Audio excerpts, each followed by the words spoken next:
بسم الله الرحمن الرحیم. بریم یک کلیپی از این آقا ببینیم که خودش رو پژوهشگر تاریخ اسلام معرفی میکنه. شاید باورتون نشه، من داشتم قرآن رو میخوندم، در این کتاب در مورد واقعه کربلا نوشته. خب دوستان، همونطور که مشاهده کردید این آقا گفتش که در قرآن درباره واقعه کربلا نوشته. حالا ما میخوایم سوره نساء آیه 88 این سوره رو بررسی کنیم. من ترجمه رو که اون آقا در اون تصویر آورده بود و میخوام بخونم و بررسیش کنم که آیا واقعا در قرآن راجع به واقعه کربلا حرفی آمده است یا نیامده است. چرا شما درباره منافقین دو فرقه شدید با آنکه خدا آنها را به کیفر اعمال زشتشان بازگرداند؟ آیا شما میخواهید کسی را که خدا گمراه کرده هدایت کنید، در حالی که هر کی را خدا گمراه کرد هرگز تو بر هدایت او راهی نخواهی یافت؟ همونطور که شما مشاهده میکنید در این آیه درباره کربلا حرفی زده نشده و این حرف به وضوح داره دیده میشه در این آیه که در هیچ جای این آیه 88 سوره نساء درباره کربلا حرفی نیامده، نه در عربیش حرفی از کربلا نیامده و نه در فارسی و ترجمهش. اگر در عربیش آمده بود قطعا در فارسی هم ترجمه میشد. و نکته بعدی که باید به این آدم گفت اینه که هر آیه از قرآن که بر پیغمبر اسلام نازل میشد در یک جایگاهی نازل میشد، در یک مکانی، در یک رویداد و اتفاقی نازل میشد که مؤمنین رو هشدار میداد به کاری بکنن یا نکنن، کاری رو انجام بدن که به صلاحشون باشه. و این آقا برای اینکه بتونه سوء استفاده کنه فقط همین قسمت از این آیه رو آورده در کلیپش و داره سوء استفاده میکنه. میگه نگاه کنید درباره کربلا در این آیه حرف زده شده، در صورتی که هیچ حرفی درباره کربلا در این آیه گفته نشده. ولی اگر یک خورده این صفحه رو پایینتر می آورد میدید که شأن نزول آیات رو هم ذکر کرده. در اینجا شأن نزول آیه درباره همون چیزی هست که گفتم، یعنی هر آیه که نازل شده در یک زمینه نازل شده که مؤمنین رو هشدار میداده به اعمالی که شایسته هست انجام بدن و متحیر نمونن. حالا من میخوام یکی از اون شأن نزول ها رو بخونم. شأن نزول. شیخ طوسی گوید درباره نزول آیه 5 قول است. اول عده‌ای گویند درباره اختلاف اصحاب رسول خدا صلی الله علیه و آله است، درباره کسانی که تخلف از فرمان پیامبر در غزوه احد نموده و به طرف مدینه برگشتند. قومی میگفتند اینها که تخلف ورزیدند کافرند و قومی دیگر میگفتند مؤمنند، چنان که از زید بن ثابت نقل شده است. همونطور که مشاهده کردید یکی از شأن نزول آیه که شیخ طوسی نقل میکنه اینه که پیغمبر در جنگ احد با اصحابش راهی جنگ شده بودند. عده‌ای از منافقین برگشتند. حالا مؤمنین اختلاف پیدا کردند. اختلاف نشانه ضعف در جنگ. اختلافشون در چی بود؟ در این بود که یه عده میگفتن اینا که برگشتن کافرند، یه عده میگفتن اینها مسلمونند، مؤمنند و باید جونشون رو حفظ کرد و محترم هستند. حالا آیه قرآن نازل شده میگه شما نباید اختلاف کنید، مؤمنین باید متحد باشند، باید یکپارچه باشند، مخصوصا در زمان جنگ. حالا این آقا داره سوء استفاده میکنه از این آیه و میگه که در این آیه درباره کربلا حرف زده شده.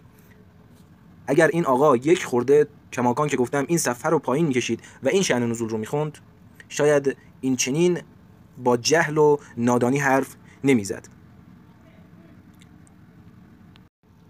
خب ببینیم در ادامه این آقا چی میگه.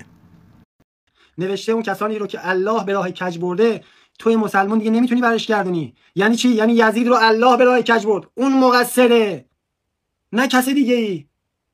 با خودتون صادق باشید. در صفحه‌ام که خوندید آیش رو دیگه دنبال چی میگردید؟ خب رفقا، همونطور که مشاهده کردید این آدم داره میگه که کسی که خدا گمراه کرده، یزیدی رو که خدا گمراه کرده، عمری رو که خدا گمراه کرده، شمری رو که خدا گمراه کرده، امام حسین برای چی میخوای هدایتش کنی؟ برو پی کارت، ولشون کن اینا رو خدا گمراه کرده. اگه من این آدم بپرسم از کجا این آیه رو در میاری، اگه به من بگه من از این قسمت آیه که میگه اتریدون ان تهتدوا من اضل الله، آیا میخواد کسی رو هدایت کنید که خدا گمراهش کرده، من در جواب به این آدم به این میگم گمراه کردن خدا به این معنی نیستش که خدا از همون اولی که اینو خلق کرد اینو گمراه کرد. نه خیرم، معنی گمراه کردن خدا به این معنی نیستش که من یک مثال میزنم و با اون مثال این آیه رو توضیح میدم. تصور کنید یک معلمی هست و یک شاگردی. اون استاد و شاگرد با هم رابطه خوبی دارن. شاگرد همیشه درس خونه، همیشه درس‌ها رو میخونه، تنبل نیست.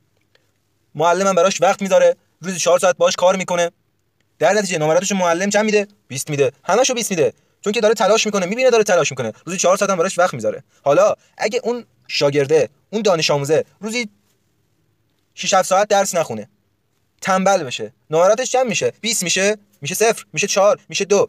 اون استاده، اون معلمه بازم براش وقت میذاره؟ نه خیرم، چنین معلمی وقت نمیذاره. حالا اینجا مقصر کیه؟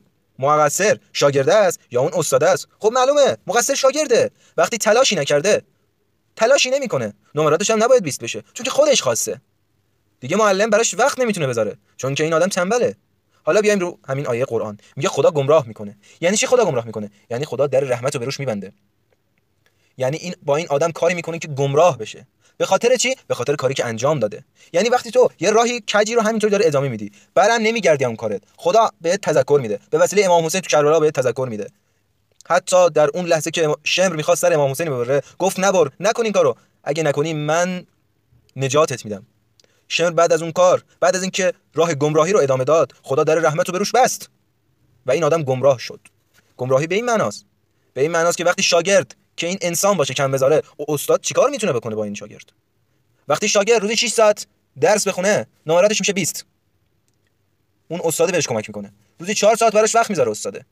وقتی که شاگرد کم کاری میکنه، از استاد دیگه انتظاری نیست. اون استادم تو اینجا دقیقاً خداست. خدایی که وقتی 100 تو بذاری 100 شو میذاره، وقتی 100 تو نمیذاری 10 میذاری، چه انتظاری داری؟ انتظار داری خدا هدایتت کنه؟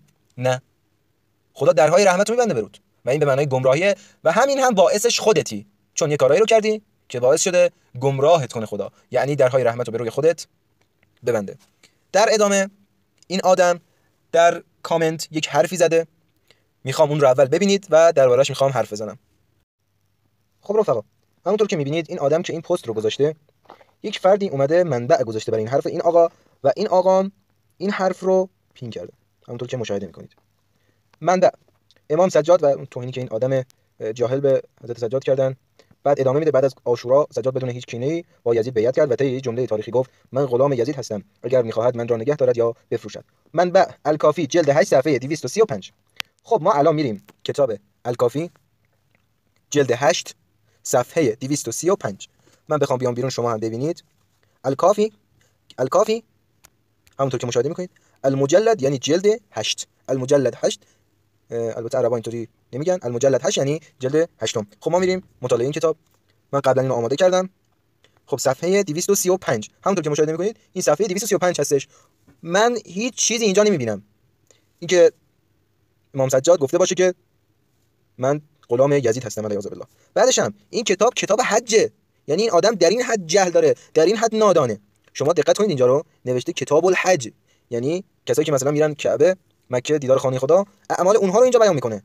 حالا من بخوام همون صفحه 235 رو بخوام براتون توضیح بدم، اولش چی میگه؟ باب ما یجزء من حجة الاسلام و ما لا یجزء. آقا چه کاری بکنی تو حج به آوردی و اگر یه کارایی رو نکنی حجت باطله. اون کارا چی هست؟ حالا اینجا میاد صفحه 235. من نمیدونم از کجا اینا میخوام پیدا کنم، هیچ ربطی نداره. یا مثلا شما بخواید این پایین رو دقت کنید، اعد حجک، یک بحثی پیش اومده، امام فکتب الی، یعنی یک چیزی نوشته به اون شخص، نوشته تو حجت رو اعاده کن، یعنی حجت باطله، برو دوباره حج انجام بده. اصلا کل این صفحه درباره حجه. من میخوام ادامه بدم، صفحه 236 شد دیگه، درباره حج حرف میزنه. از جهل این جماعت نمیدونم واقعا باید چیکار کرد. وقتی که این آدم میاد یک منبعی رو میذاره نوشته منابع شیعیان، این آدم میاد به راحتی پین میکنه، یعنی کور اندر کور، اون کوره، اونم از اون کورتره. السلام علی محمد رسول الله و علی علی ولی الله و ولی رسوله. السلام علیکم و رحمت الله و برکاته. باشد که راستی و دروغ پیروز شود.